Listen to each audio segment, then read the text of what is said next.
Good morning, everybody. It is not the 500th show. It's the 501st show, and somehow when I edited my stream, it didn't come out right. So that's weird. So anyway, good morning. How you doing? Happy Monday. And boy, just the news cycle's just filling up, isn't it? I had to change. Well, I'm changing what I'm starting with today just because of some breaking news over the weekend. And it's a little annoying in some ways, but not necessarily off key as far as what I expect from the president. And I don't think it's nearly as hype as it has been made up to be. But we'll talk about that and my main subject today. But first, I'm going to play the intro. Play the intro. Boop.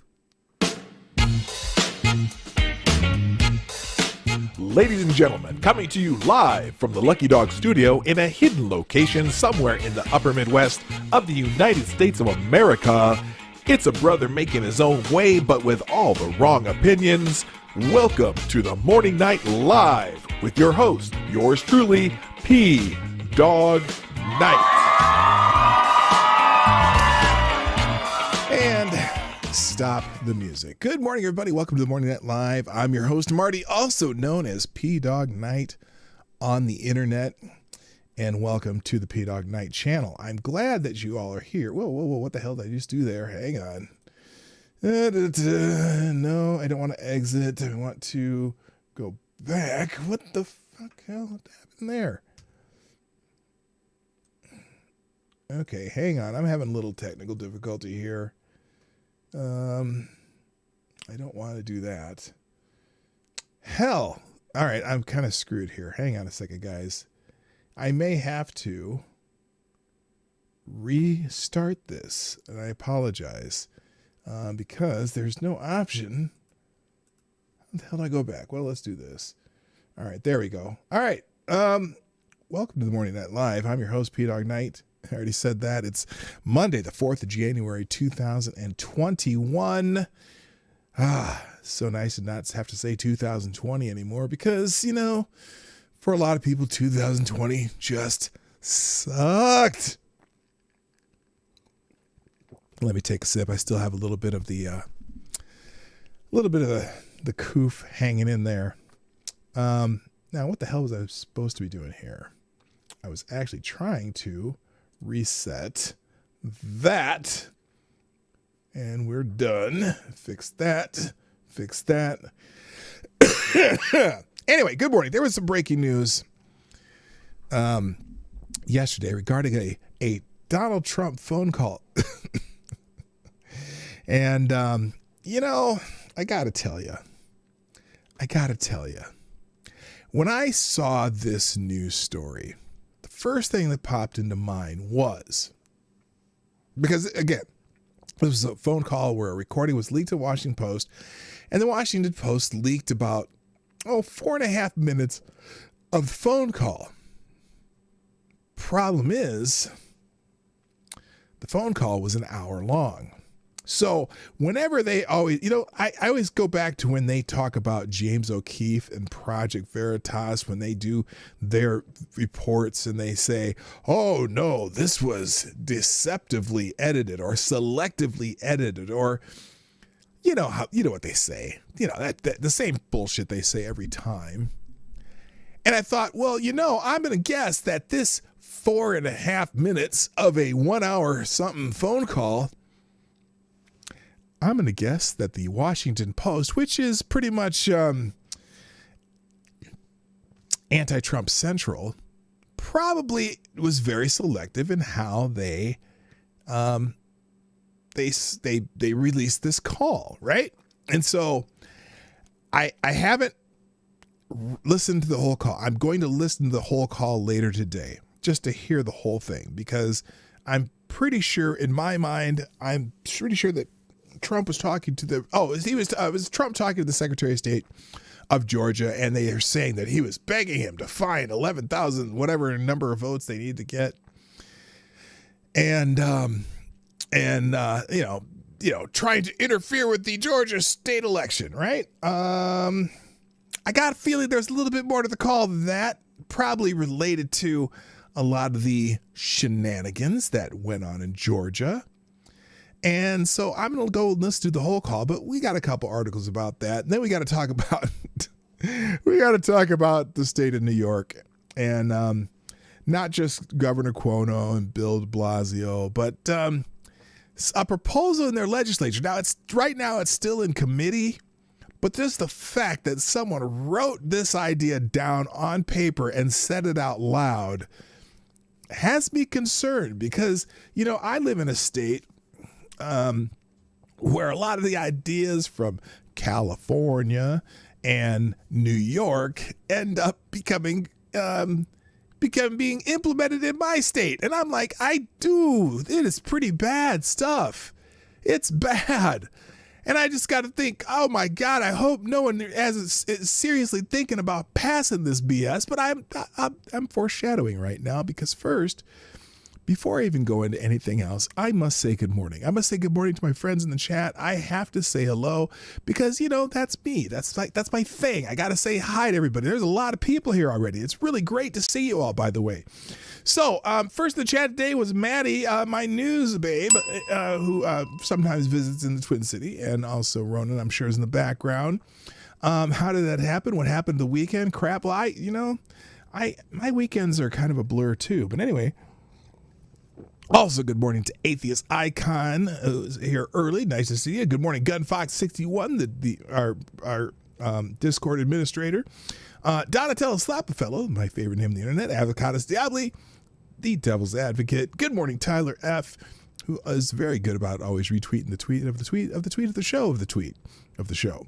Also, good morning, Renee Mayette, my friend. Good morning, Stephanie Vitale Brown. Hey, chat family. Hey, P-Dawg. Well, hey to you, too. Also, good morning, Mike Savage, Blarg. Good morning, Citron. Good morning, Secure Logic. Mr. Noah's in the house. Nice to see you. Ex-Bub Hotep. What's up? Spy D-Man. Nice to see you. Also, let's see. Jonathan. I have to read it carefully. Jonathan Peterson. I always got to check that to make sure it's not Jonas Pedersen. Also, John Connor. Be careful, John Connor. Also, good morning, Fox P2, Jay Wolf, Anna Lynn, Jason Arnold. Nice to see you back. Also, Wikipedia snippet. Let's see. Who am I missing here so far? I got to check it out. Cindy Bishop, how you doing, my friend? Nice to see you back. Also, Reese Donald, Tarai Deos. I said John Connor already. I think I got everybody. Tony A, how are you doing? Yes, who asked, are you feeling better, P-Dawg? I am absolutely feeling better. I still have this kind of nagging cough. I'm been doing a combination of cough syrup and hot toddies and tea with lemon and honey, as I have this morning, kind of avoiding the coffee. I got this new, I don't know if it's homeopathic or what. It's this stuff that has dark honey and elderberry and vitamin D and vitamin C and zinc. So hopefully, as I take that, I can't remember what it's called. It has a name. Someone's recommended it, so I thought I'd try it. And hopefully that'll get at least the cough. The only thing I have left is the cough, though. My fever has been gone for over a week. Haven't had any headaches. Haven't had any trouble breathing. Although every once in a while, the cough. It almost. I don't even smoke. I tried smoking once when I was a kid and I didn't like it, but it feels like I smoked a pack a day. So this is what's making me cough. So we'll see what happens. I definitely am better, though, and thank you for asking. Join the 99.97 gang. Well, I am part of it because I am not dead. I'm probably going to do a video about my entire COVID experience, too, because, when I first lost my sense of taste and I knew, I'm like, that's one of those symptoms that my hopefully future son-in-law had. And I said, okay, I got to get tested. I'm like, that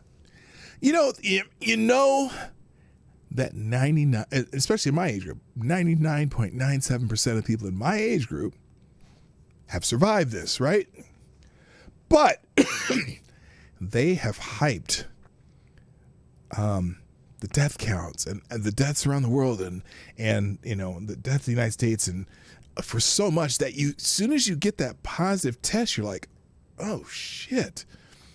Am I going to die from this? And, fortunately, I never had any real serious symptoms. So I'm glad that I did. Good morning, Selected Boys in the house. Yeah, boy. Also, Seneca Lindsay, how are you doing? I see you there now. How will do logging into my Works VPN 2021 is off to a swell start. Well, good morning to you too. No, my experience has been, even though you know what percentage of people die from it, there's been so much hype around it that you're worried. And I've been laying in bed. When I was laying in bed for 11 days, not doing anything but thinking, is this shit gonna get worse? Is this shit gonna kill me? Well, I never know. Anyway, thank you, Gunfox61, the first donation of the day through Streamlabs, and you are the new Streamlabs Superstar Donor of the Day. Thank you, Gunfox61, with the I don't even know is it the Jefferson? Yeah, I think it's a Jefferson. Anyway, so much news that an hour show can't cover it all. Also, Boomer Moment Mondays. For all the news, check the Discord news channel. Also, Marty is on Parler. Oh, yeah, I am on Parler. I'm on all these things right up here. Twitter, Minds, Gab, and Parler. And the Discord is definitely full of news, especially if you click the news tab. And then I always post the show and the show links on the Discord, and also the show links in the description after the show.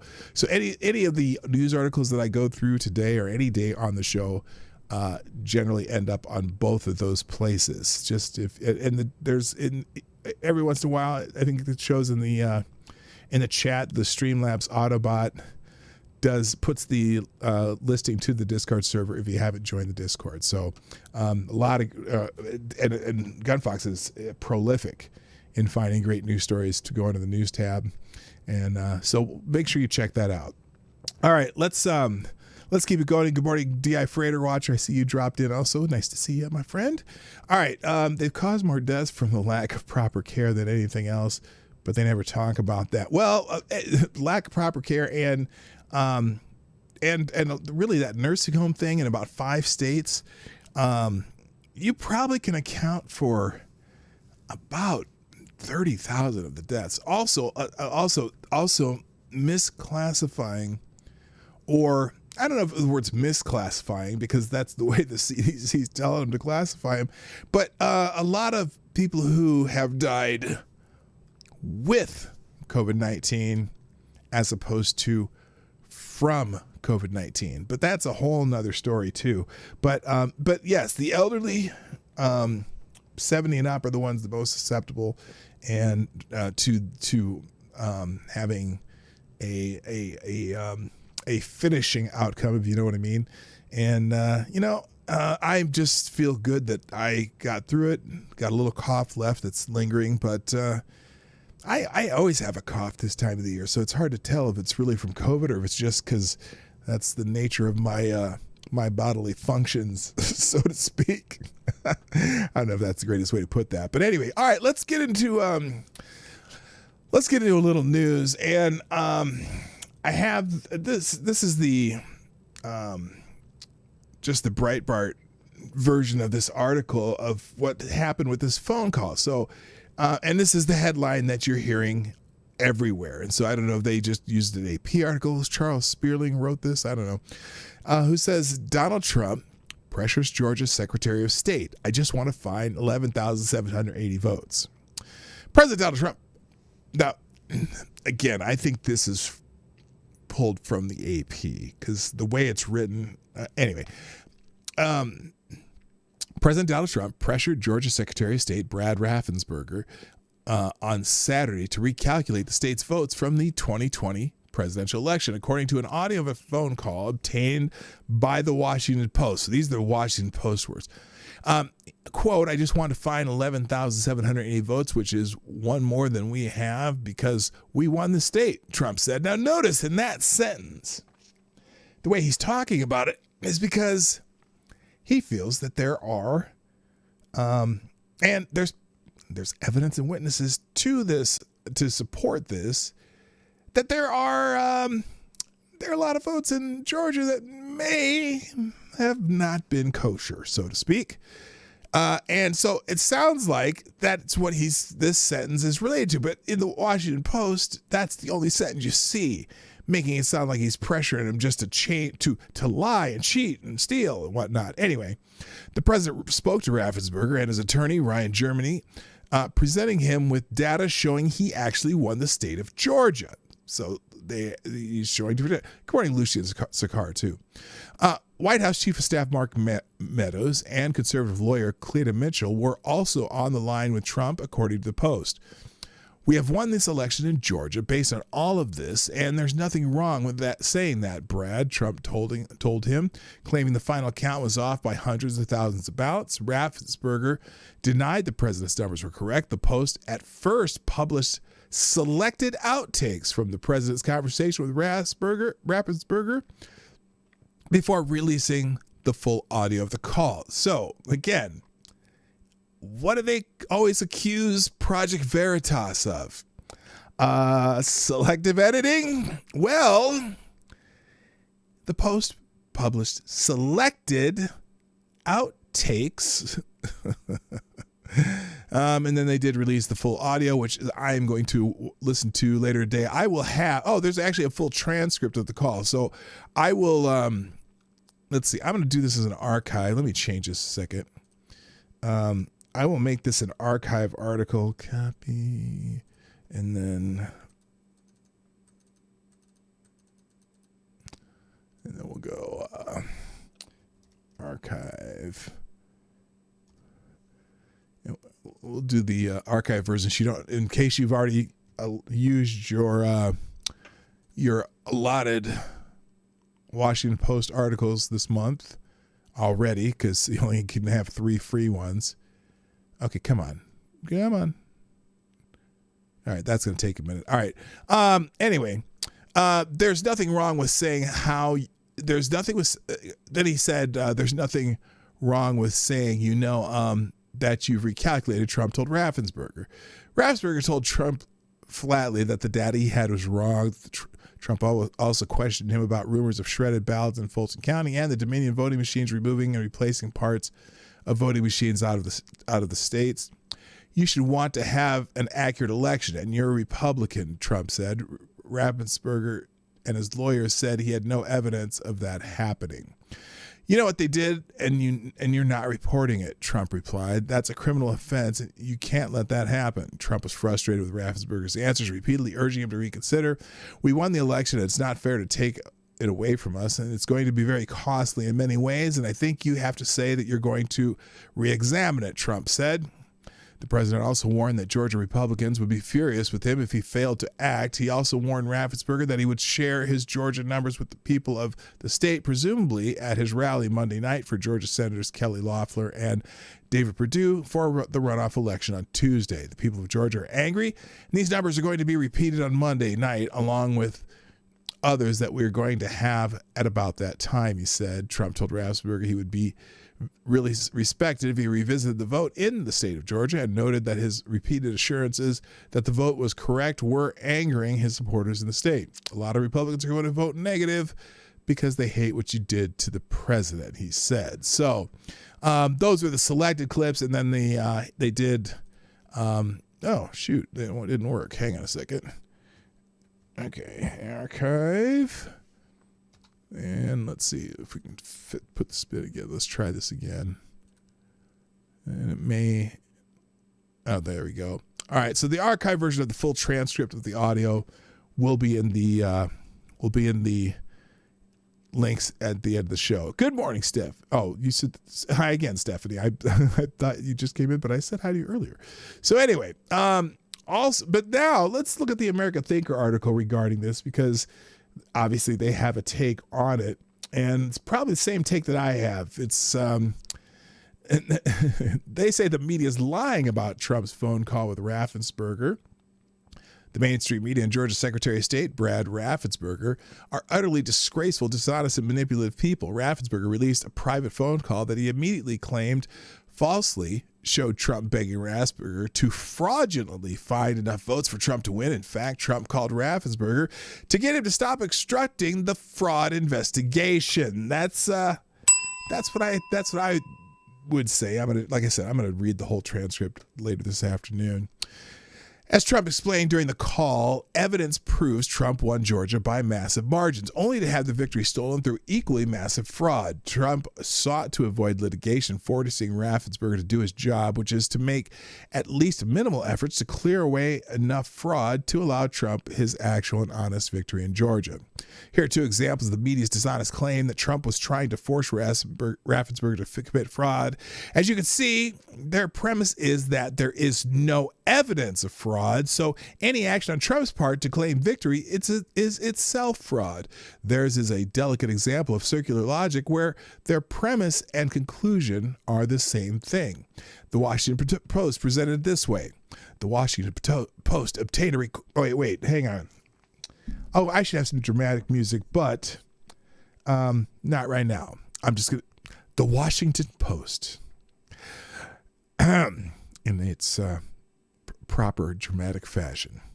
The Washington Post obtained a recording of the conversation in which Trump alternately berated Raffensperger, tried to flatter him, and begged him to act, and threatened him with vague criminal consequences if the Secretary of State refused to pursue his false claims, at one point warning Raffensperger he was taking a big risk. And on This Is CNN, in excerpts of a stunning one-hour phone call. Excerpts. Oh, just the excerpts? You mean not the whole phone call, CNN? In excerpts of the stunning one-hour phone call Saturday, Trump lambasted his fellow Republican for refusing to falsely say that he had won the election in Georgia and repeatedly touted baseless claims for election fraud.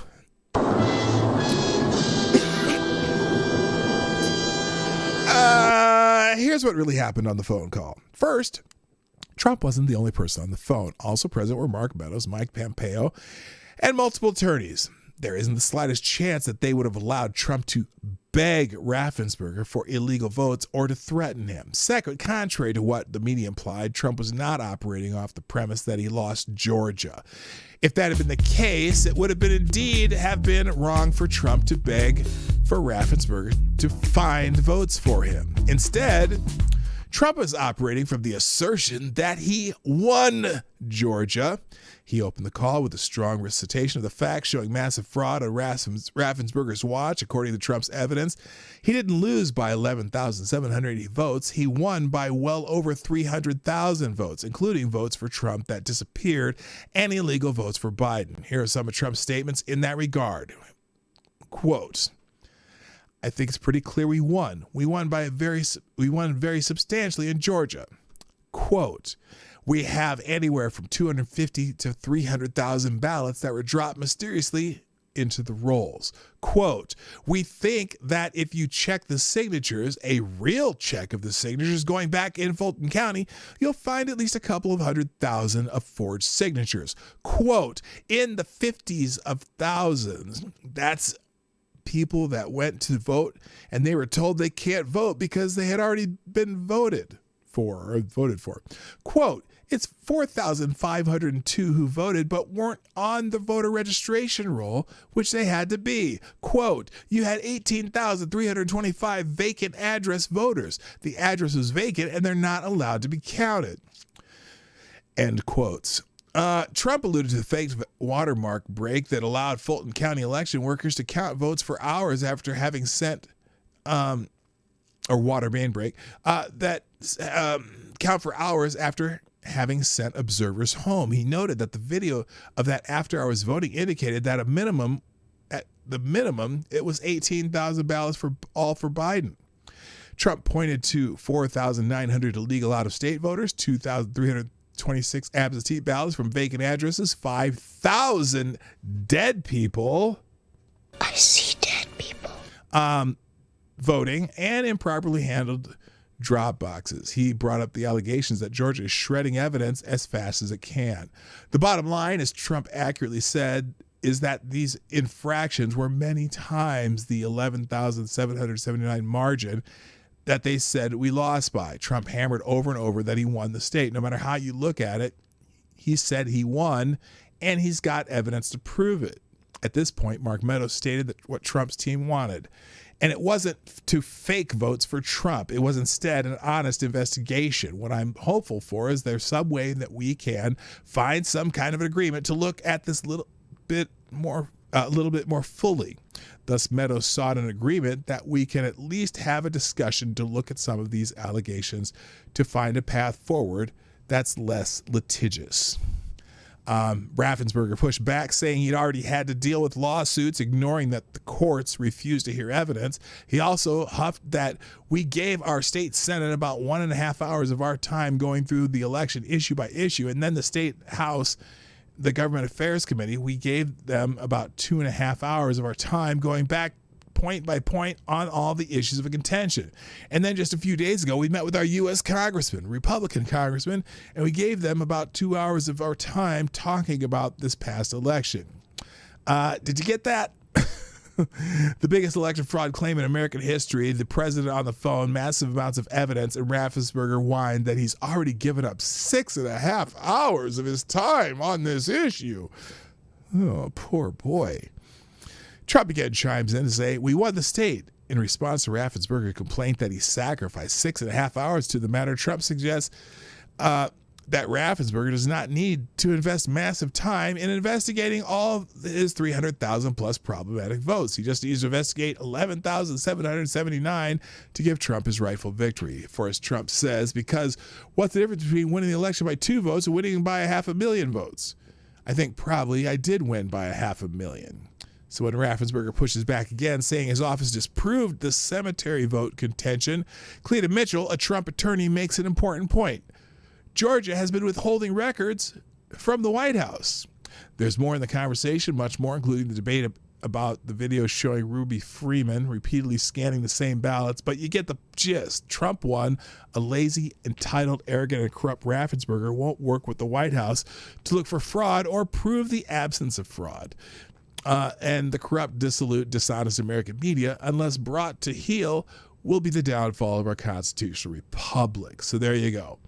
And so again, I'm going to read the entire transcript later, but I think that probably is a pretty good synopsis of what happened in the phone call. All right, let's move ahead to some COVID news, because you never get enough COVID news. It's 2021, and this will be my first 2021 COVID. See, okay, by the way, I'll remind you, too, that this is the 501st episode of the Morning Night Live. You know, like someone mentioned Levi's 501 jeans. I was actually going to put a pair of 501 jeans in the thumbnail, too. But this story out of New York, this bill that has me real. You may have heard about it. I'm sure there have been a lot of people talking about it. I was going to do a video on it when I saw it on Friday, but I just got a little too busy. But this bill out of New York. Good morning, Maniac Man. How you doing? Nice to see you. And Katie did skate. What's up? This bill out of New York is frightening. Just straight out frightening. Straight out frightening. And we're going to go through it, but I'm going to give you just the gist of the what it says here in this article from the Federalist.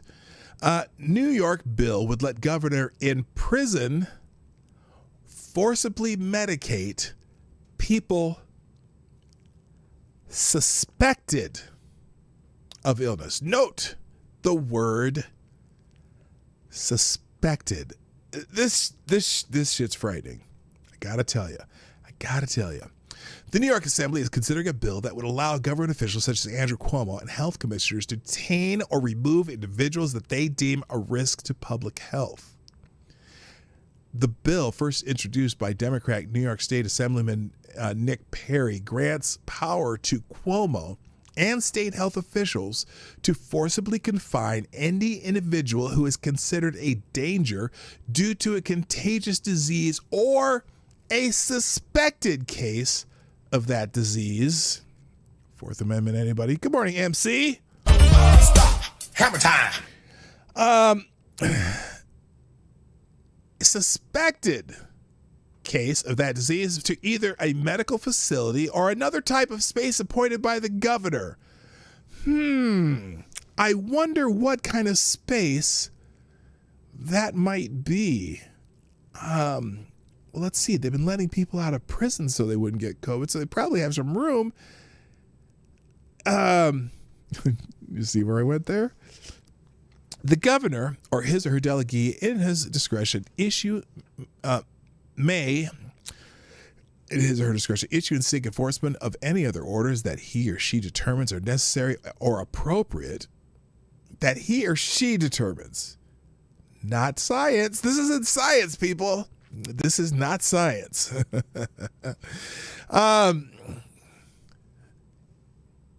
Necessary or appropriate to prevent dissemination or transmission of contagious diseases or other illnesses that pose a threat to the public health, the bill states. Like me, I'm the threat.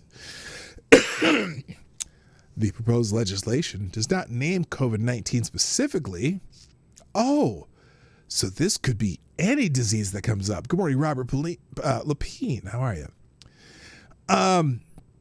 It doesn't name COVID-19 specifically. Instead, it claims that in addition to being detained, individuals who are exposed or infected by a communicable disease resulting in severe morbidity or high mortality may also be subjected to tests, medical examinations, treatment, preventive medication, and vaccination by the state while being held. So they can force.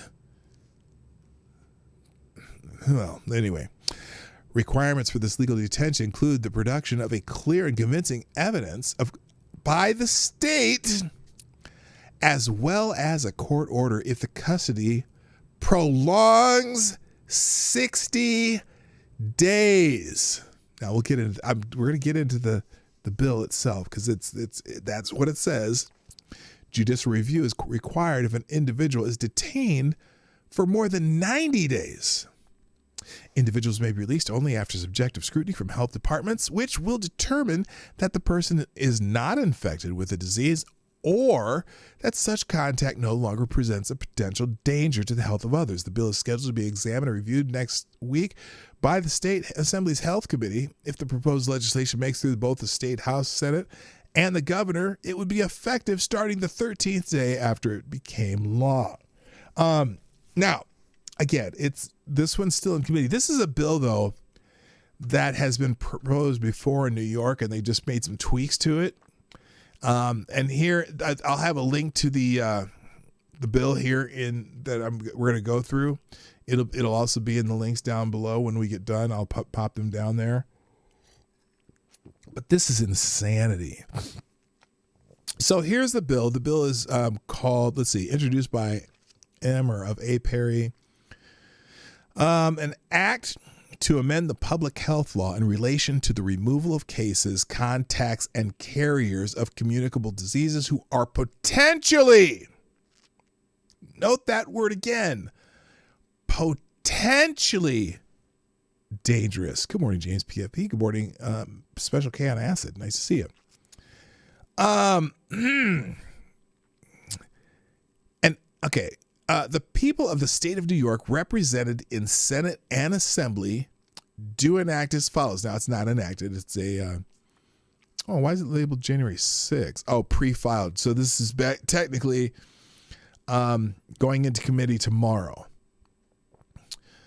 The Section 1, the public health law is amended by adding a new section that reads as follows. Removal and detention of cases, contacts, and carriers who are or may be, they're very definitive, may be a danger to public health other orders. The provisions of this section shall be utilized in the event that the governor declares a state of health emergency due to an epidemic of any communicable disease. Hello, People's Front of Canada. Section 2, upon determining by clear and convincing evidence that the health of others is or may be endangered by a case, contact, or carrier, or, again, a suspected case, not a case, not just a case, but a suspected case, contact, or carrier of a contagious disease that, in the opinion of the governor, not medical experts, but the opinion of the governor, after consultation with the commissioner, okay, this is just the commissioner of the Department of Health, notice still no medical professionals involved, may pose an imminent or significant threat to the public health resulting in severe morbidity or high mortality, the governor or his or her delegee, including but not limited to the commissioners or heads of local health departments, may order the removal and or detention of such a person or of a group of such persons by issuing a single order, identifying such persons either by name or by a reasonably specific description of the individuals or group being detained. Now, I wonder, when they say group, I wonder what prompted group. Like, as in a group who maybe had a house party. Oh, wait. Or maybe a group of a certain religion of people in Brooklyn who've been, kind of fighting this stuff. Maybe people who all go to the same church. Oh my goodness, a group being detained, such a person or group of persons shall be detained in a medical facility or other appropriate facility or premises designated by the governor or his or her delegee and complying with subdivision 5 of this section. That's giving the governor and or the delegee a lot of power to just say, oh, no, we suspect you this, we're putting you away. I'm telling you, if this bill passes, watch California, Michigan, Minnesota, New Jersey, and Pennsylvania. Well, not Pennsylvania because they have a Republican legislature. But those other states, oh boy. I think there'll be some constitutional challenges to it if it passes. But still, this is scary. Now, Section 3, Section 3, a person or group removed or detained by order of the governor or his or her delegee pursuant to subdivision 2 of this section shall be detained for such a period and in such a manner as the department may direct in accordance with this section. Section 4, notwithstanding any inconsistent provision of this section, A confirmed case or carrier who is detained pursuant to subdivision 2 of this section shall not continue to be detained after the department determines that such a person is no longer contagious. I wonder how they're going to determine if they're contagious. If it's a suspected case, they can test them. But how long does a test take? Well, some tests take up to 3 days. So you mean they can just detain them for 3 days and test them and hold them for 3 days of a suspected case with no Fourth Amendment rights? That's weird. Section B, a suspected case or suspected carrier who's detained pursuant to subdivision 2 of this section shall not continue to be detained after the department determines with the exercise of due diligence that such a person is not infected with or has not been exposed to such a disease. So even wait a minute.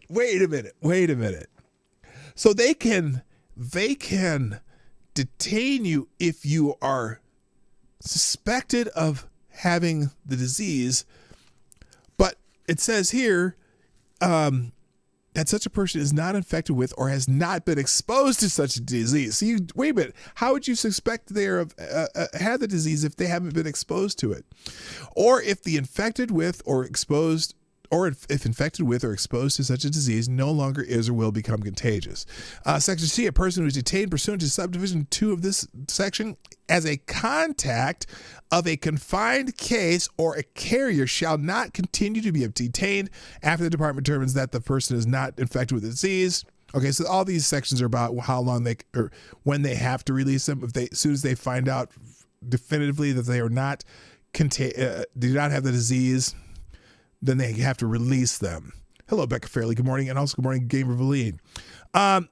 D, a person who is detained pursuant to subdivision 2 of this section as a contact of a suspected case shall not continue to be detained after the department determines with the exercise of due diligence that the suspected case was not infected with such a disease or was not contagious at the time of the contact. The contact was exposed to an individual, or after the department determines that the contact no longer presents potential danger to the health of others.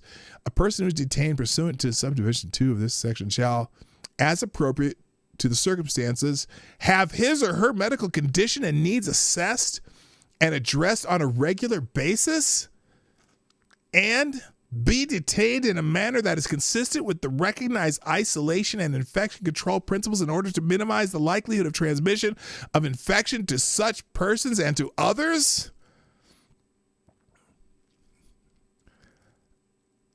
Section 6, whether a person or group is ordered to be detained pursuant to subdivision 2 of this section for a period of time not exceeding 3 business days, unless it's funny because they get you on the weekend. Notice 3 business days. What if it's a holiday weekend?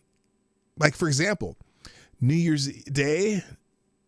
What if it happened? They detained them on the Thursday, New Year's Eve. 3 business days, so they don't have to release you. Well, if you got detained on say this was law a month ago, if they detained you on the 31st of December. They don't have to release you until Wednesday. That you'd be in jail for 6 days or whatever they have here. Anyway, so anyway, let me go read that again. When a person or group is ordered to be detained pursuant to subdivision 2 of this section for a period not exceeding 3 business days, such a person or member of such a group shall, upon request, be afforded an opportunity to be heard. Oh, they'll let you speak. Isn't that nice? But only on a business day. So if they get you on Thursday and afternoon, they still don't have to let you free until Monday to be heard. Such a person or member of a group shall be, upon request, be afforded an opportunity to be heard. If a person or group detained pursuant to subdivision 2 of this section needs to be detained beyond 3 business days, they shall be provided with additional commissioner's order and additional commissioner pursuant to subdivisions 2 and 8 of the section, whatever. When a person or group is ordered to be detained pursuant to subdivision 2 of this section for a period exceeding 3 business days, and such person or member of such a group requests release, the governor and his or her delegee shall make an application for a court order authorizing such detention within 3 business days after such a request by the end of the first business day following such a Saturday, Sunday, or legal holiday, which application shall include a request for an expedited hearing. After any such request for release, detention shall not continue for more than 5 business days in the absence of a court order authorizing detention, notwithstanding the foregoing provisions. In no event shall any persons be detained for more than 60 days. So they could somehow worm this out for 60 days. Good morning, TC Ball. I see you there. 60 days.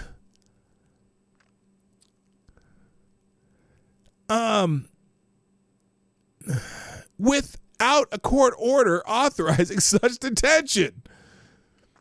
The governor or his or her delegee shall seek further court review of such a detention within 90 days following the initial court order authorizing detention, and 3 thereafter within 90 days of each subsequent court review. In any court proceeding to enforce an order of the governor or his or her delegee for the removal or detention of a person or group issued pursuant to this subdivision, or for review of the continued detention of a person or group, the governor or his or her delegee shall prove the particularized circumstances constituting the necessity for such detention by clear and convincing evidence. So at least they have to have evidence at some point, but my God. Makita Programmer, how you doing? Nice to see you. A copy of any detention order of the governor's or his or her delegee issued pursuant to subdivision 2 of this section shall be given to each detained individual. Well, good for them. They have to give you a copy of the order. Whoop-de-freaking-do. However, if the order applies to a group of individuals, the Jews in Brooklyn, and it is impractical to provide individual copies, it may be posted in a conspicuous place in the detention premises.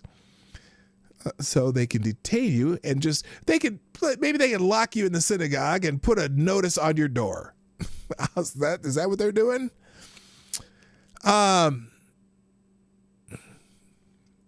Any detention order of the commissioner issued pursuant to subdivision 2 of this section shall set forth 1. The purpose of the detention and the legal authority under which the order is issued, including the particular sections of this article or other law or regulation. 2. A description of the circumstances and or behavior of the detained person or group constituting the basis for issuance of the order. 3. The less restrictive alternatives that were attempted. Wait a minute.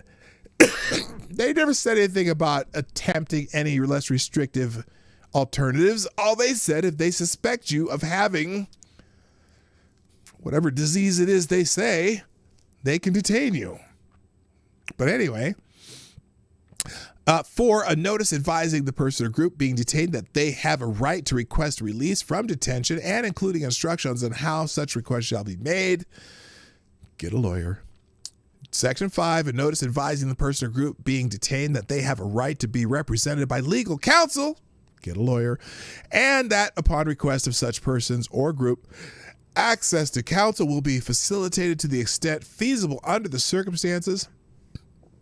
And 6, a notice advising the person or group being detained that they may supply the addresses and or telephone numbers of friends and or relatives to receive notifications of the person's detention, and that the department shall, at the detained person's request and to the extent feasible, provide notice to a reasonable number of such people that the person is being detained. So now,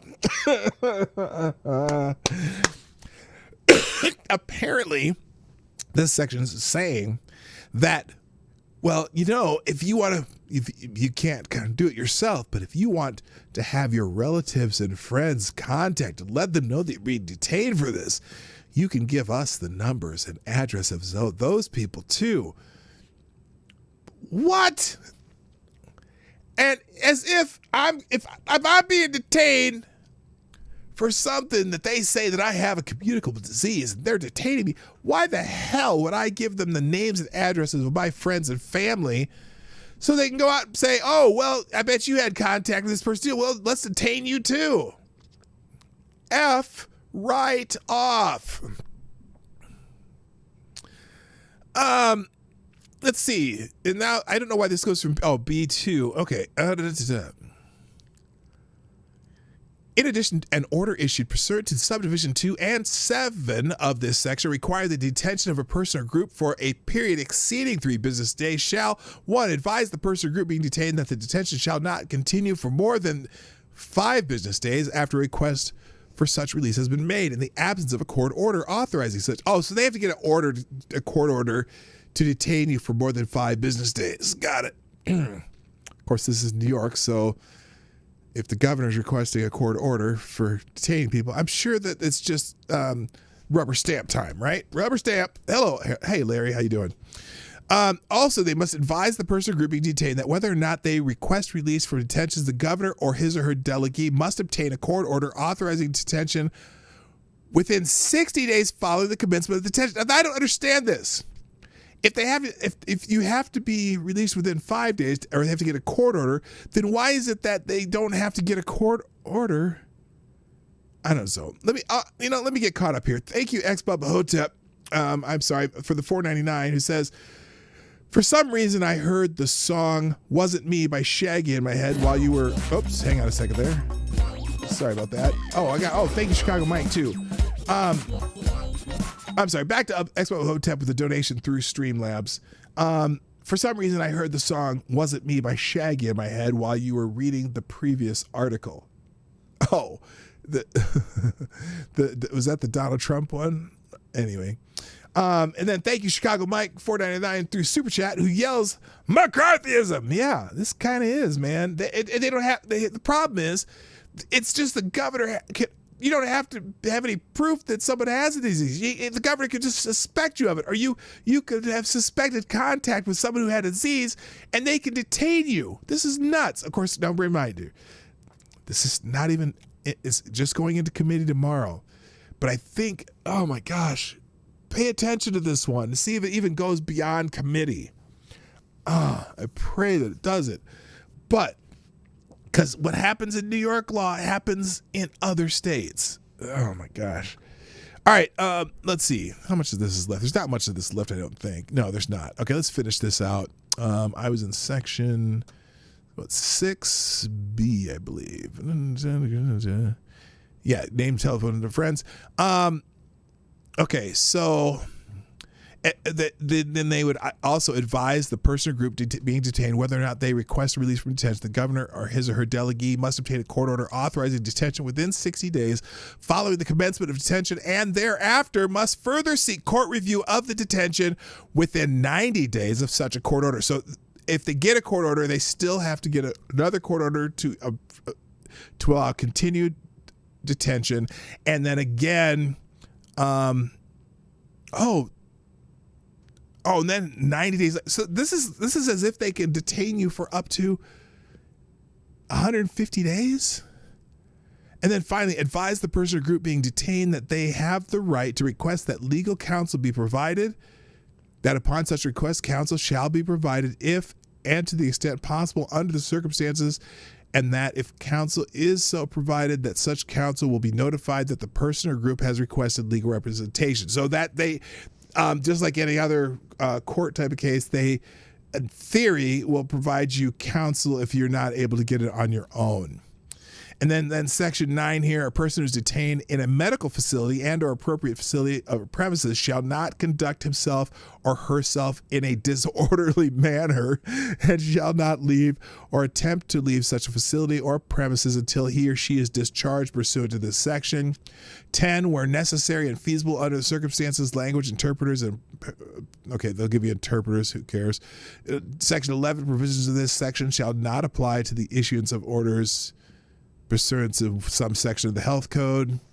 Let's see. 12, in addition to the removal or detention orders referred to in subdivision 2 of this section and without affecting or limiting any other authority that the commissioner may otherwise have, the governor or his or her delegee may, in his or her discretion, issue and seek enforcement of any other orders that he or she determines are necessary or appropriate to prevent dissemination or transmission of contagious diseases or other illnesses that may pose a threat to the public health, including but not limited to orders requiring any persons or persons who are not in the custody of the department to be excluded, to remain isolated or quarantined at home or at a premises of such person's choice that is acceptable to the department and under such conditions and for such a period that will prevent transmission of the contagious disease or other illnesses, to require the testing or medical examination of persons who may have been exposed to or infected by contagious disease, or who have been exposed to or contaminated with dangerous amounts of radioactive materials or toxic chemicals, to require an individual who has been exposed to require an individual who has been exposed to or infected by a contagious disease to complete an appropriate prescribed course of treatment, preventative medication, or vaccination, including including, listen to this, directly observed therapy to treat the disease and follow infection control provisions for the disease. So or to require an individual who's been contaminated with dangerous amounts of radioactive material or toxic chemicals such that said individuals may present a danger to others to undergo decontamination procedures deemed necessary by the department. Such person or persons shall, upon request, be afforded an opportunity to be heard, but the provisions of subdivisions 2 through 11 of this section shall not otherwise apply. Provisions of section shall not be construed to permit or require the forcible administration of any medication without a prior court order. So they at least they have to get a court order to force you into some kind of medication. Anyway, that's the bill in the committee, in the health committee of the New York State Legislature, and it sounds like a. What does it sound like? Give me a name for this. Hello, Rittenhouse Unit. McCarthyism. I think that's kind of appropriate. It gives the governor extraordinary powers. I just don't have the words for it. The kind of powers that this crap gives governors here. It's insanity. All right. So that, again, that link will be in the tab. You can check it out. Yeah, radioactive.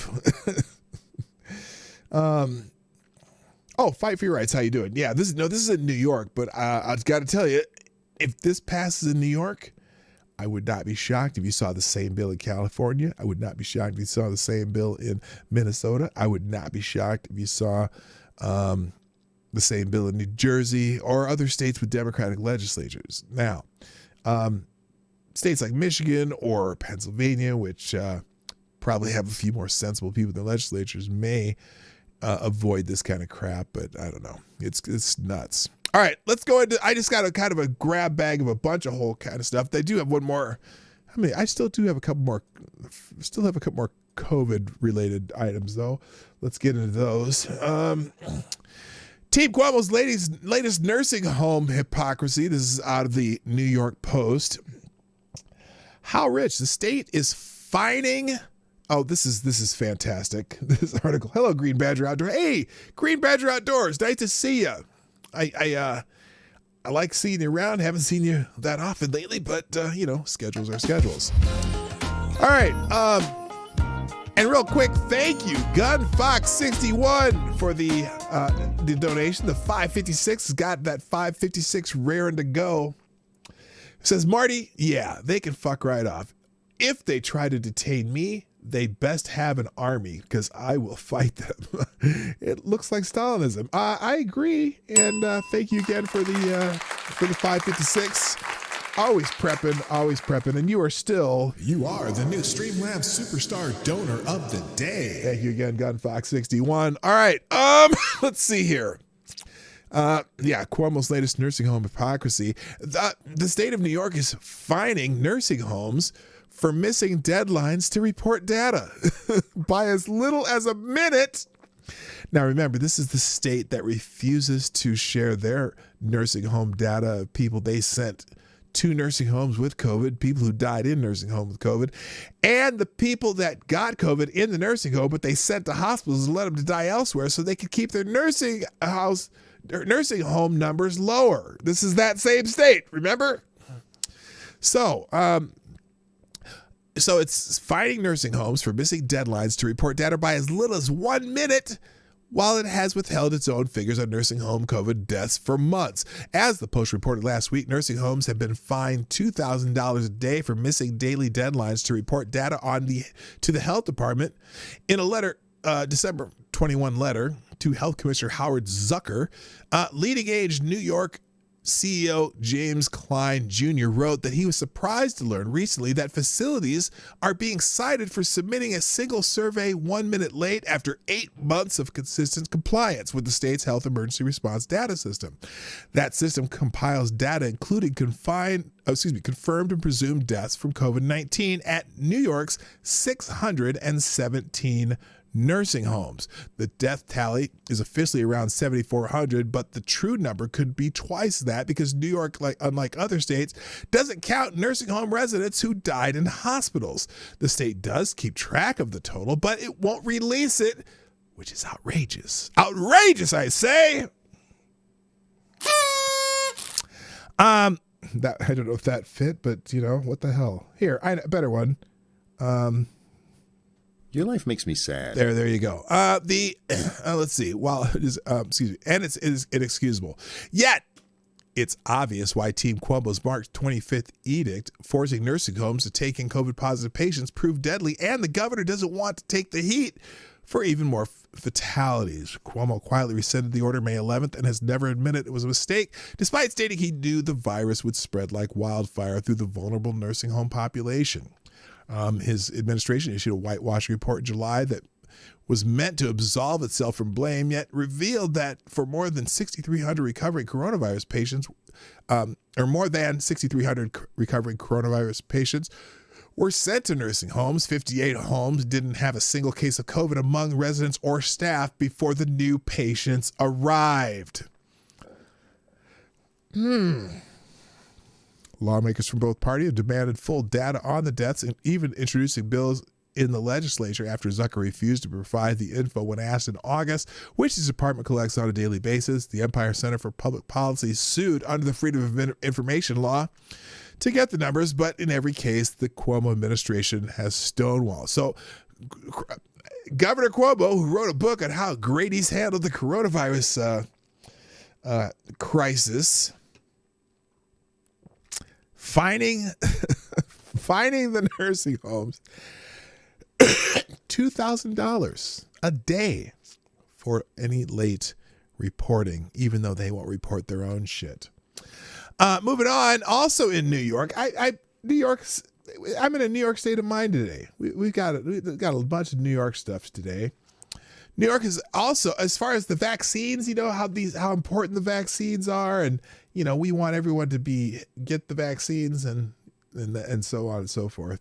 Well, New York has administered less than a third of the COVID vaccines after criticizing the Trump vaccine plan. Now, I know you've been hearing a lot of this is the irony of people bitching about the distribution of the vaccine, the administration of the vaccine to people, when by all accounts, media-wise, especially media critics doing this, jumping on the Trump administration for the distribution of the vaccines, when all these assholes said we wouldn't see a vaccine for another year, FTG, FTG to all of them. But anyway, New York has administered less than a third of its allocated COVID-19 vaccines, and New York City has administered just a quarter of its shots, state data shows, despite Andrew Cuomo's complaints about the Trump administration's virus distribution plan, which Donald Trump doesn't distribute the damn vaccines. They get sent out, and the local state governments distribute the vaccines. But anyway, New York's Post reports that only around 630,000 vaccine doses have been sent to the Empire State, but just 203,000 doses have actually made their way into New Yorkers' arms. As of Wednesday, state data shows New York City fares worse with just 22.5% of its 12.4 million doses distributed. In New York City, some 88,000 people have received a first dose over the last 3 weeks as the vaccine began being administered to healthcare workers and nursing home residents, the outlet reports. This is despite Cuomo's decision to criticize the Trump administration's vaccine distribution plan, which he said was an affront to justice, according to CBS News, because the administration refused to prioritize low-income and minority citizens. Well, is it just the low-income and minority citizens are dying, or is it old people? And those could be, there could be an overlap, the circles, whatever you call those Venn diagrams, there could be an overlap there. I'm just saying, but anyway. At one point, Cuomo even threatened to sue the Trump administration to force them to reconfigure how they dole out millions of vaccines. We will fight to make sure every life is protected equally because enough people have died and enough injustice has been done during COVID, he said. It stops now, and it stops with the vaccine. Unfortunately, it seems New York has bigger things to worry about than where ethnic minorities fall in line to receive a coronavirus jab. We are far behind where we need to be, said Councilman Mark Levine, who told the Post. We should be vaccinating 400,000 people a week. The problem, no doubt, partly. Well, let's just skip. I'm going to stop here because the next article is going to kind of get into this. Because what's fascinating about this is Cuomo's threatening providers who are giving the vaccine out. And so I'll pull up this legal insurrection article here, which kind of goes into that. Let me put this on the screen a little better there. Cuomo threats against medical providers will make abysmal New York State vaccine rollout worse. Medical providers who knowingly give someone vaccine in violation of state mandated priority protocol are subject to $1 million fine and license revocation. So here's what's happening. Well, here, I'll just read this article. Nat, I'll just give you a synopsis here. So a lot of these medical providers who are giving the vaccine out to people, right? New York has decided their priority order. And I don't know if you heard this, but one of Cuomo's top priorities was to get the vaccine out to people who are drug addicted and low income people or people who are homeless, whatever. But even ahead of the frontline workers, so to speak, and ahead of the elderly, the people who actually die from this. And so, well, here, I'll just read the article. Last week, it reported that New York Governor Andrew Cuomo had announced a disturbing set of coronavirus vaccine distribution priorities that included placing drug addicts in rehab toward the head of the line. Cuomo's social justice approach is in contrast with guidelines from the World Health Organization and longstanding infection control practices that prioritize vulnerable populations, such as the elderly, people who die from coronavirus. However, one New York healthcare network decided to take an even more old-fashioned approach to vaccine distribution. First come, first serve. Par Care Community Health Network in Orange County allegedly obtained and administered the COVID-19 vaccine on a first come, first served basis promoted on Facebook. The Department of Health and State Police have been investigating the incident. So you do it that way, first come, first serve, and you get investigated. Good morning, Katie. How you doing? I see you there. The independent-minded approach infuriated Cuomo and his team of bureaucrats, accusing the network of fraud. The New York Department of Health and State Police have been investigating the network, and the case is being sent to New York State Attorney General Letitia James. She's one of those,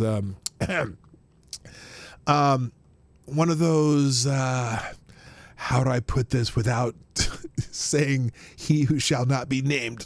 She's one of those, the guy from Eastern Europe that spends a lot of money on shit in the United States, especially political shit. That guy. Yeah, she's one of his.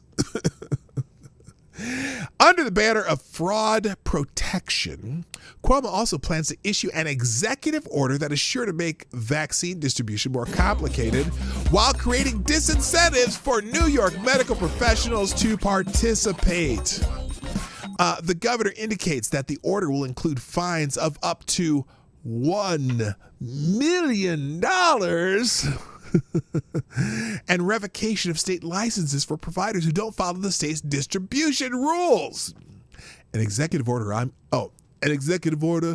going to sign says a provider could be fined up to $1 million and a revocation of all state licenses, which frankly may be more of a deterrent than the $1 million. And that will apply to a provider a doctor, a nurse, a pharmacist, any licensed health care professional. So if you engage in fraud in this vaccine, we will remove your license to practice in the state of New York. Then he added, while also mentioning that ParCare is one healthcare provider who may have done that.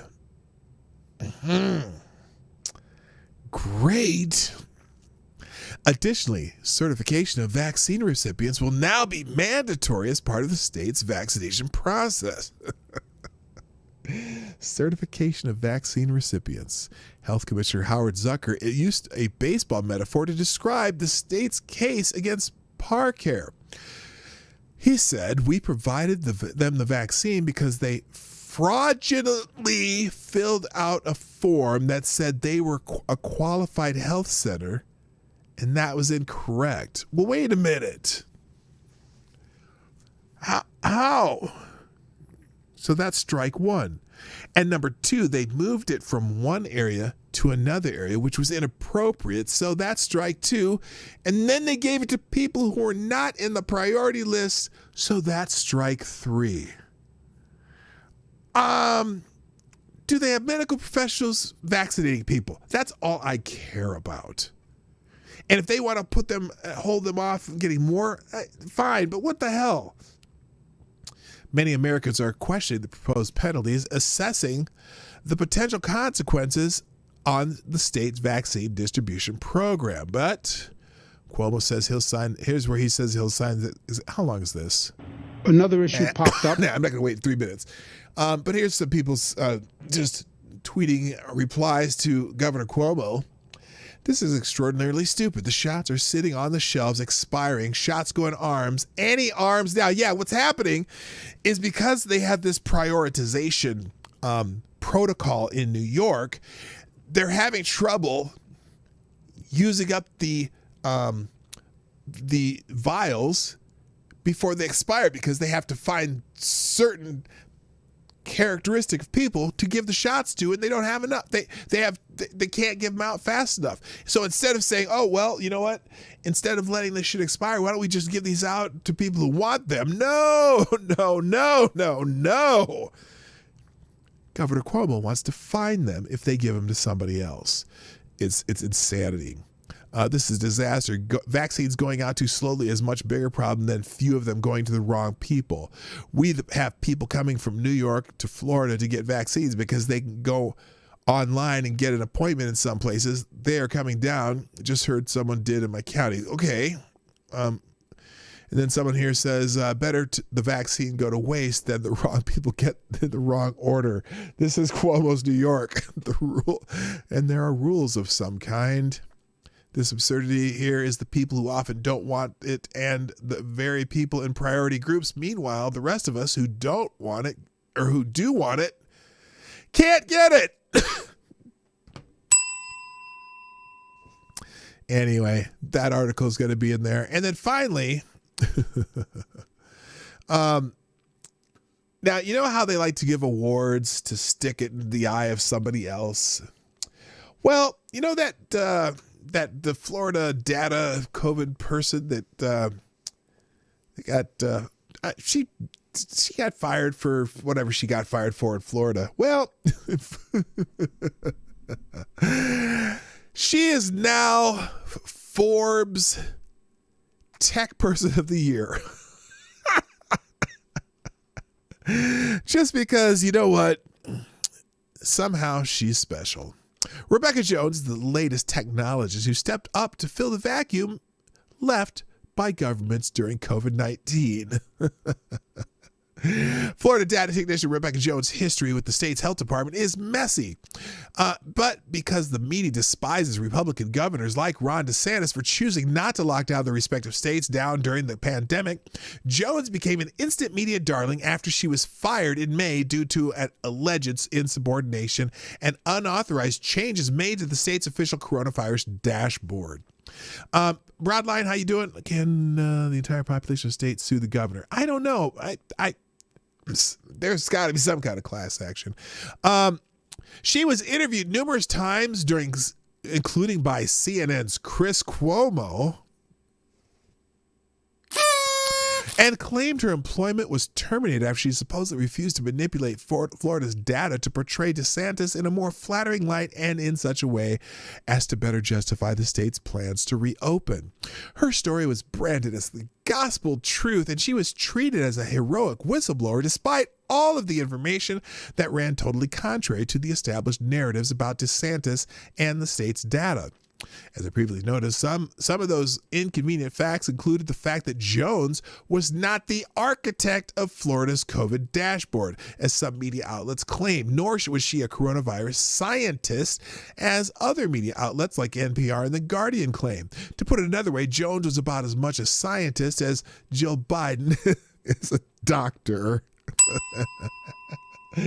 More importantly, she was not asked to manipulate data, as Tallahassee reports documented extensively here, which is another article that I'll just put in the queue, but I'm not going to go through it.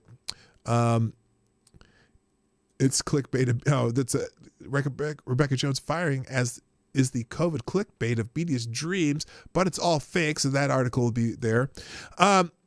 Jones started her own Florida COVID dashboard after she was let go and has repeatedly claimed that she was a victim of what she says has been Florida's attempt to mask the data. On the morning of December 7th, Jones was treated to a visit by the Florida Department of Law Enforcement after a complaint had been filed by the Department of Health claiming someone hacked into their emergency messaging system. After they entered her home, the FDLE reportedly seized all her tech equipment. Jones claimed it was retaliation for Governor DeSantis for speaking truth to power in the months after her firing. In a statement issued to the media after her equipment was taken, the FDLE was very specific to why they were there, and it didn't sound like it had anything to do with an alleged retaliation. The FDLE sent a statement that the search warrant was issued for Jones' Tallahassee home as it began an investigation after receiving a complaint from the Department of Health regarding unauthorized access to a Department of Health messaging system, which is part of an emergency alert system to be used for emergencies only. Agents believe someone at the residence on Centerville Court illegally accessed the system. In an affidavit signed by FDLE investigators Noel Pratt on December 30, he concluded the email message was sent to approximately 1,750 accounts before it was discovered. Pratt said in the affidavit that he tracked down the IP address of the computer associated with the email, and it directed him to Jones' home address, which he said was probable cause to conduct a search of her property and seize her computers. But because everything is stupid, 3 weeks after Jones rushed to the Twitter machine to proclaim DeSantis was basically targeting and harassing her using law enforcement as a weapon, she was awarded the Forbes Technologies first ever. They made up an award for her Person of the Year distinction.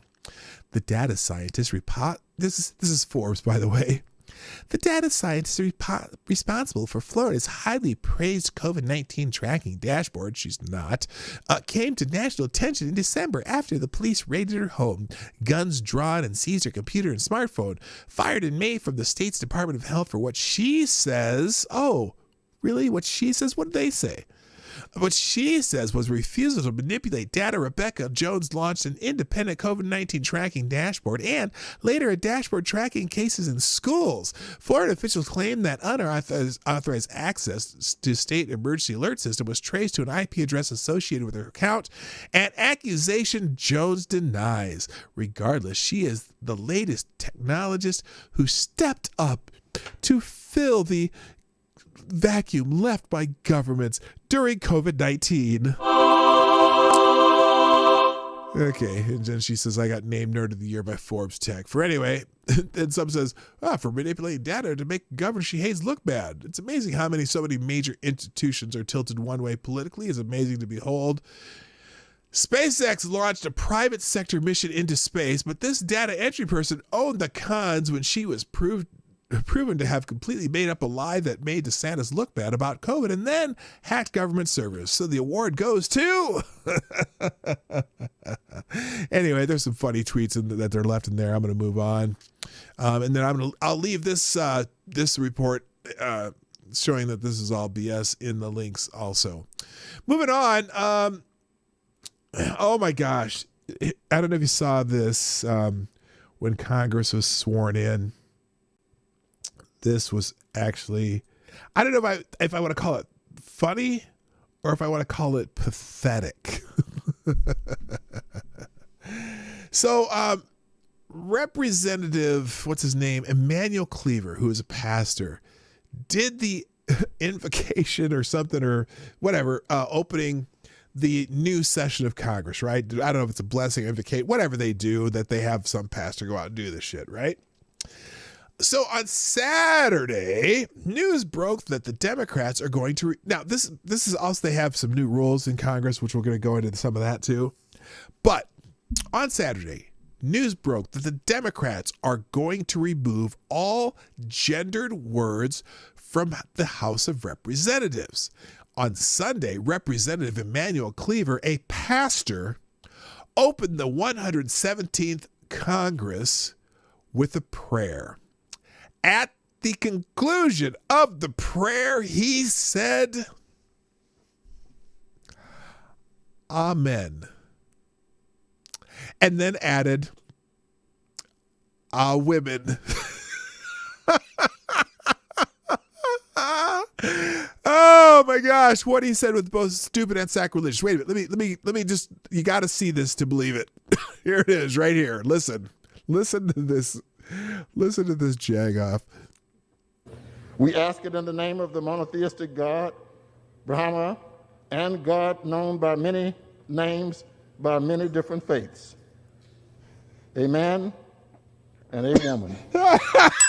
We ask it in the name of the monotheistic God, Again. Brahma, and God known by many names, by many different faiths. Oh my God. A man and a woman. Now, I just,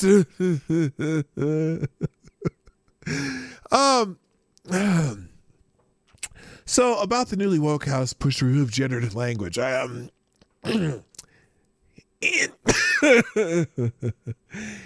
English, at least, gender words fall into two categories. There are words that describe a job using both male and female terms, such as chairman, chairwoman, or steward or stewardess.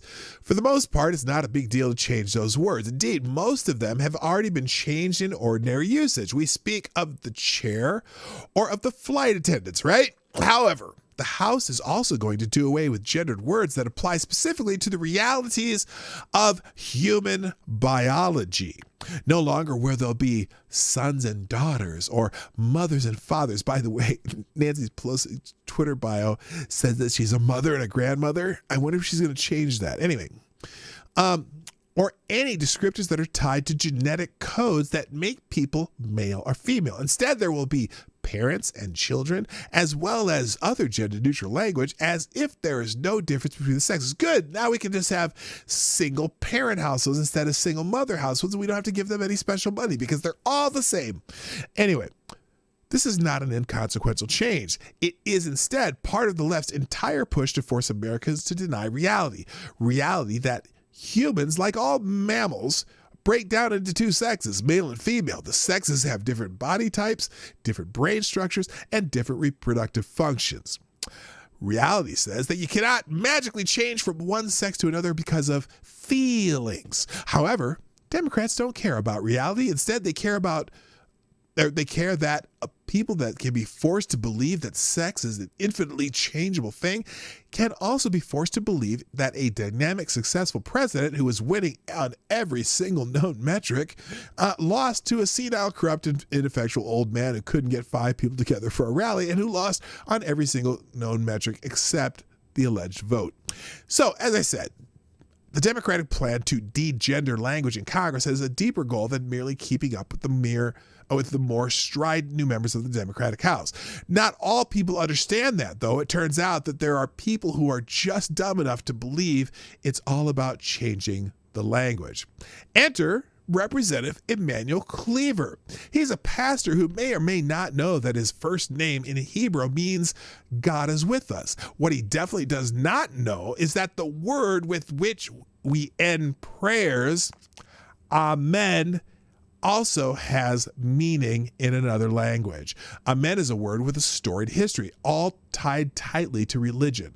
It started life in the Torah, the Hebrew Bible, and then moved to the New Testament and the Quran. And in the Torah, the word is used as an affirmation or confirmatory response made by people after prayer. It's generally understood to mean, quote, so be it, end quote.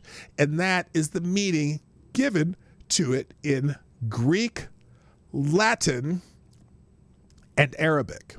The one thing that it does not mean in any language is a man, or the grammatically incorrect a men. It has nothing to do with male of the human species.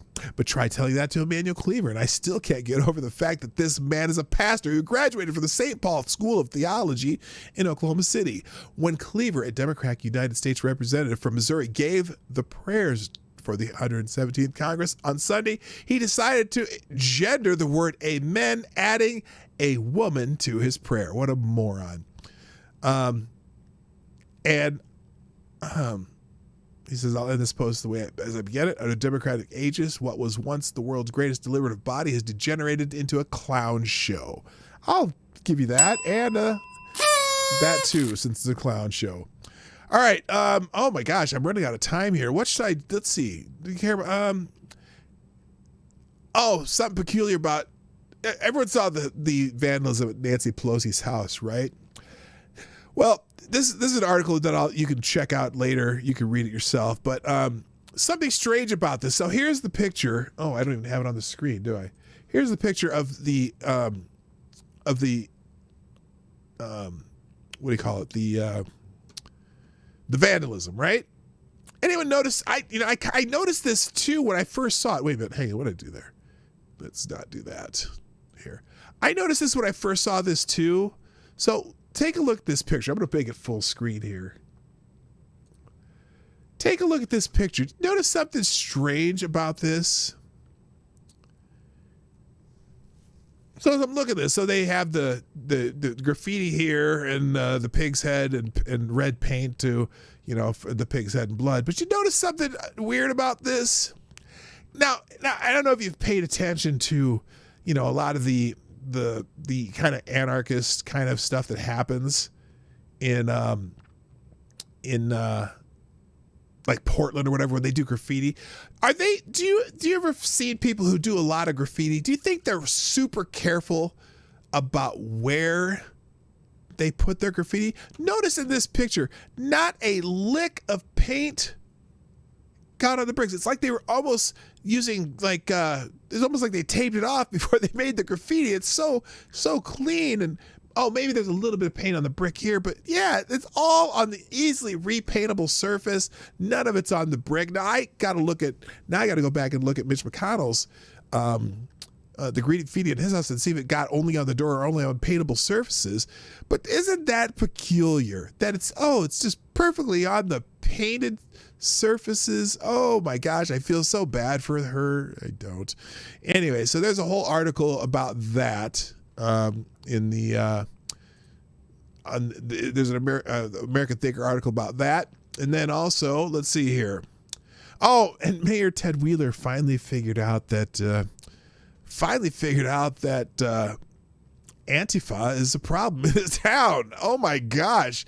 He actually had a speech about how he even mentioned Antifa by name, being destructive and violent and shit. It took 6 months of writing and millions of dollars of property damage for Portland Mayor Ted Wheeler to order increased law enforcement action against Antifa. Oh, Black Keeper Roosevelt. How you doing, man? You're a lying dog face. That's right. That's right. There we go. Let's fix that. Good morning, sir. Several businesses were damaged during riots on New Year's Eve, including 2 Starbucks shops, a Chase Bank, a Pandora's Jeweler, a Ben Bridges Jewelers, and multiple local businesses. Wow. I wonder why they chose a bank and 2 jewelers, though. Such as the point. And also the Portland Wine Company, office space. According to Portland Police Bureau, the riots led to 3 arrests. Now, this is the best line from his speech as he's talking to the people of Portland. Quote from Mayor Wheeler. My good faith efforts at de-escalation have been met with ongoing violence and even scorn from radical Antifa and anarchists. In response, it will be necessary to use additional tools and to push the limits of the tools we already have to bring the criminal destruction and violence to an end. Well, you've let it go on since 2016. I don't know what the hell you're going to do now. Oh, are they going to arrest people and then Mike Schmidt's just going to let them go? I don't know, guy. Anyway, moving on. The D.C. mayor, what's her name? Muriel Bowser. She's warning residents to stay away from the protesters that will be coming in over the next couple days. It's going to be an interesting show in D.C. I'm hoping. Well, I don't know what I'm hoping. I don't know what I'm hoping. As right-wing protests seem to do, they don't seem to be destructive. They tend to clean up after themselves and leave the place cleaner than it was when they got there.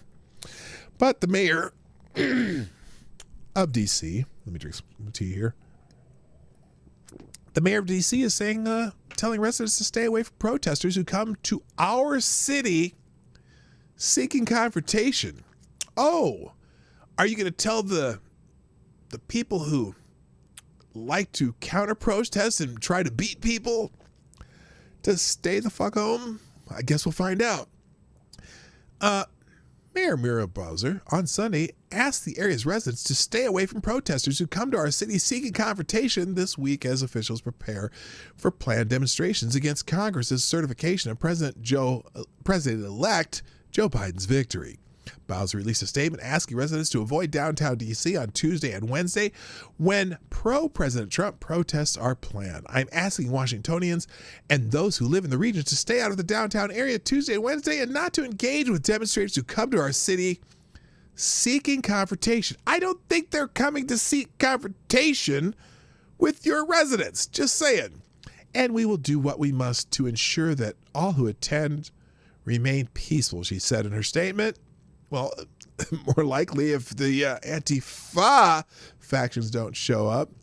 Anyway, I just think it was ironic. And Trump is promoting the protest rally for Stop the Steal. It's going to be interesting. I don't know. Moving on. Breitbart. This was sad. One dead and others injured in a Texas church shooting. One person was killed and others injured after a gunman opened fire at a Methodist church in Winona, Texas, Sunday morning. The Smith County Sheriff. Oh, this is the update. The Smith County Sheriff's Office indicates that Starville Methodist Church gunman was a 21-year-old whom police pursued the night before. KXAN reports that Sheriff Larry Smith said the attacker eluded police by allegedly breaking into the church and hiding in a restroom. The pastor allegedly discovered the man in the bathroom Sunday morning. The pastor was armed at the time, but the man was allegedly able to take away the pastor's gun and kill him with it. Not good. Anyway, it's interesting to me that this made national news, and I'm curious why. This became, big blow up on Twitter and everything about this. When every day, well, here, let me give you an example. Next one's an example here. The increase in Chicago's murder rate will astound you. And I don't like to bring up Chicago when it comes to these things, but I want to talk about the murder rate in cities across America. There are, in fact, this has been, I think this year, a record number of murders in the United States during COVID. The city of Chicago saw a 55% spike in homicides in 2020, the second bloodiest year in nearly 2 decades. Only the 784 homicides in 2016 topped it. The 55% increase in murders over 2019 came as activists pressed to defund and disarm the police force, reduce the number of officers on patrol, and reform bail laws to put more criminals on the street. Mayor Lawyer Lightfoot blames the pandemic for the spike in violence, but the feeling among Chicago citizens is that the police have lost control of the streets and criminals run free. Indeed, the police are clear just 2% of major crimes. None of these numbers come as a surprise as the year unfolded with news reports about violence that often included the word deadliest, such as after Memorial Day weekend, the deadliest in 5 years. Then a few days later, May 31st, ended with more homicides, 18, than any single day in memory. Chicago was not alone during the weekend in particular, which came after the death of George Floyd after being forcibly detained by Minneapolis police. Cities across the United States witnessed spasms of violence. The year ended in Detroit, Washington, D.C., New York, Milwaukee, and other cities with more killings than the year before. The same held true in smaller cities, including Grand Rapids, Michigan, Rockford, Illinois. Chicago, the nation's third largest city, saw hundreds of more homicides than either New York or Los Angeles. Now, activists blame the police and inadequate enforcement of gun laws, as well as not enough investment in poor communities. Really? How about we just teach people not to kill each other? Carrying Chicago flags with bullet holes, dozens of people came together on Michigan Avenue. Remember the lives lost to gun violence in 2020. It's not gun violence, it's people violence. The tool they use is guns. Whatever. And to hold local legal leaders accountable. Unfortunately, while we have been working on COVID-19, we have ignored the virus of violence in the city of Chicago, and violence continues to rise, said Father Michael Flager. Oh my God, if you know who that is, he's a jagoff. Anyway, murder rates in most cities have been over the top this year. The other articles that are going to be in the links, but I'm not going to get to, black man at Brown University forced out of his job by rich white leftists. This is at Brown University. The Brown University of Police Chief Mark Porter has been being removed. White liberals getting a black man fired. How about that? You can read that one on your own leisure. Also, and David Perdue, one of the people running for Senate in Georgia, he's the current senator. He was being accused of giving a white power hand gesture on the campaign trail. Hilarious.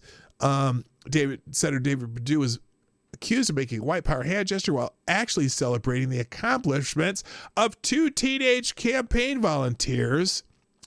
So this Blue Georgia, real quick. Thank you, Gamer Valine, with the super chat donation. Thank you so much. Texas are Mandalorian. Weapons are part of their religion. Sadly, the pastor paused. Yeah, I gotta say, it's that case. You'll have to just read it, but it's unfortunate that he lost his life and with his own gun too. Who knows? I don't know the whole story, but not good.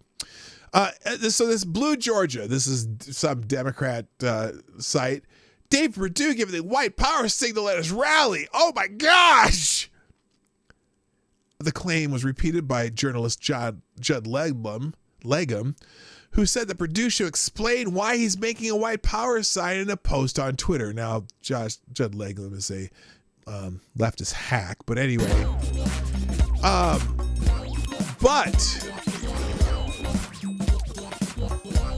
Real quick, thank you, Black Hebrew Israelite. That's right. Who says, so the word's going out, the useful idiot's about to be purged. That's right. Notice that nobody given BLM or Antifa any more lip service. Soon they will be taken out. That's right. Well, they've got to stop that shit in Portland in particular, because those fuckers have just been ravaging the city. And here's a word you don't want to hear. You probably won't hear in Portland for a long time. Well, I was thinking of opening a business downtown. Anyway, back to this though. The GOP activist who took the photo said it actually depicts Perdue and 2 campaign volunteers celebrating the milestone of having reached 3,000 voters. Oh, because they're putting up 3s. Yes, 3s. Here's the tweet. John Ossoff and his allies are so desperate to hurt Senator Perdue that they're trying to smear the reputation of innocent teenagers, said Jasper Pressman, the GOP activist who took the photo. I took this picture. I'm African American. The boys in the picture are Native American. They're celebrating reaching 3,000 voter contacts. Nothing about white supremacies. Yeah, these two are Native Americans. President went on to accuse people on the left trying to ruin the lives of young conservatives. It's sad the left is perfectly willing to try to ruin the lives of young conservatives in order to advance their agenda, along with the incumbent. Okay, so anyway, that's just more fluff. And Deborah Messing also retweeted this, of course, because she's a dumbass. Anyway, all right, I'm going to finish up with a happy story. How this single mom financially ruined by COVID-19, and how the generosity of strangers changed this single mother's life for the better. Maria Patton, a single mother who was financially caught off guard after she lost her job during the pandemic, finally received a good surprise. While 2020 was filled with unexpected and unprecedented events, Maria Patton, a single mother who was financially caught off guard after she lost her job during a pandemic, finally received a good surprise. For the last 9 months, Patton struggled to cover basic expenses, frantically prioritizing which bills should be paid every month. It's a constant juggle of creditors and people that I owe money to try to keep my phone turned on and pay my car payment. I've already lost my insurance. I have to reinstate that too, she told the Federalist. After she lost her job when the California government shut down almost everything down, Patton moved from Los Angeles to Tennessee with hopes of finding work, help, and a way to manage her steady trickle of bills. Instead, Patton found herself living out of her car, staying awake every night to run the heater in 19-degree weather so her teenage son, Aaron Reed, could sleep. When you sleep in your car, you're vulnerable, so you don't actually sleep, Patton said. While Patton had previously received money from the government through the Pandemic Unemployment Resistance and the CARES Act, the aid eventually expired and she was left with nothing but debt and dampening hopes. When the Wall Street Journal asked to feature her and her son in a story about the effects of the pandemic and government shutdowns on families, she agreed, hoping that her story might bring awareness to how many people were suffering, not from the virus, but from the damaging economic shutdown and sudden lack of finances. I think the biggest thing is that people need to know that this kind of thing is happening, she explained. Families and other people are experiencing sudden homelessness. Shortly following the publication of the story detailing Patton's quest to stay afloat, however, support and sympathy for her family grew. Patton's GoFundMe, which started with the goal of $4,000 to cover such costs as her car payment, a move for a new nannying job in Colorado, and to have a warm, safe place to sleep at night, began to skyrocket, with hundreds of people financially contributing to help her out. We all need to help each other. Godspeed. On to a better new year, one donor wrote. I read the article in the Wall Street Journal and my heart just broke. Even though times are tough for many of us, there's always someone worse off and in need of people to give a damn. Praying things work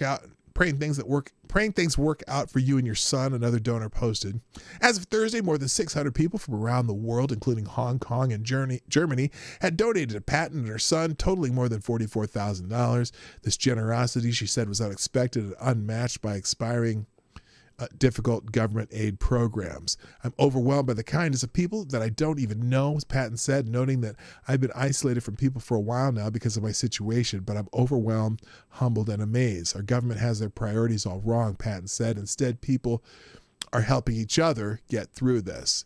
The sudden influx of money, Patton said, has not only showed her kindness of strangers, but also gave her immense widespread relief.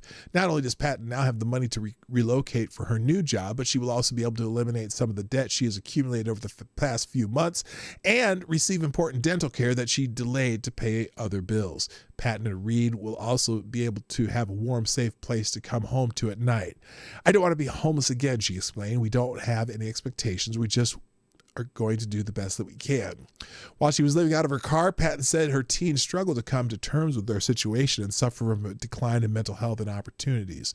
It was a real struggle for him not to be able to control the emotions of anger and stuff like that because of our situation, she said.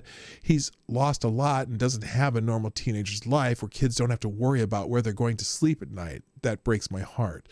With the donations from her fund, a new job, and a place to settle down, however, Patton is hopeful that she can also give her son a better, more stable future. He wants to go to junior college and hopes to start school in the fall. I'm wanting to be able to do that and not have to worry about anything, Patton explains. We are all looking forward to a new start. I hope one day I'm in a position to be able to pay it forward to somebody in need, she added. So, people helping people, my favorite thing on the planet. All right, real quick. So I got to finish up here, but I got a couple thank yous before I go. Also, hit the like button if you haven't done so already. Thank you, Becca Fairley, Angel, Tibbs, Cynical Lindsay, Bubba Hotep, and Maddie, and Tyler F., all for tweeting out the show. Please share the show some way or another. You get the share arrow down there and go through your favorite social media, or just if you're on one of these platforms, do it up there. And thank you for everyone who tweets out the show. Also, hit the like button before you do anything else. Before you do anything else, hit the like button. 54 people here, 34 likes. Somebody haven't done it yet. That's fine. And Duck Dog, of course, gets the one dislike. And that's it for today, gang. I got to go. I'm here Monday through Friday, 10 o'clock Eastern, 9 o'clock Central. And I'll be here again tomorrow. And also, thank you, everyone, with the donations. That's fantastic. Gunfox, Chicago Mike, Bubba Hotep, James Colley. Oh my gosh, I'm sorry, James Colley. I didn't even read yours. Thank you for the super chat. FTG to the grandparent slayer. Yeah, that's Cuomo. Thank you so much, James Colley. And good morning. I didn't see you in the chat, so my apologies. And Gamer Valine, Texas and Illinois. Oh, and Cryptic. Oh, thank you. Let's see. Who says, with the $5 donation through Streamlabs, who says, I feel for her, but she's another Californian moving to Colorado. Yeah, I know. I hope, I really hope that she isn't bringing her California politics to Colorado, but maybe, just maybe, seeing the generosity of people, maybe that'll change her mind. I don't know. Rittenhouse, what the hell would I do? What the hell would I love for my kids to be able to do to go to college and not have to worry about anything? Should I go to sleep in my car tonight? Well, no. But I kind of got your point there. I know. It's like, it's a rough thing. Anyway, all right, I got to go because it's that time. But anyway, thank you so much, everybody, for being here. I got to go. My name's PDawgKnight, and I'm out of here. Bye-bye.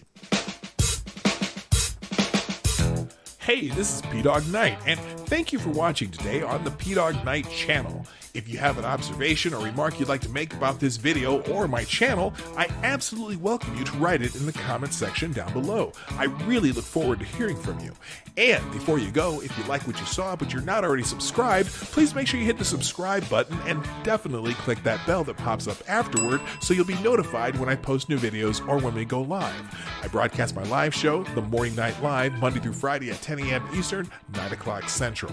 A special thank you to all supporters of this channel who share our videos on social media and who make donations through the Streamlabs link, which is also in the description down below. Thanks again, and until next time, I'm PDawgKnight, and I'm out of here.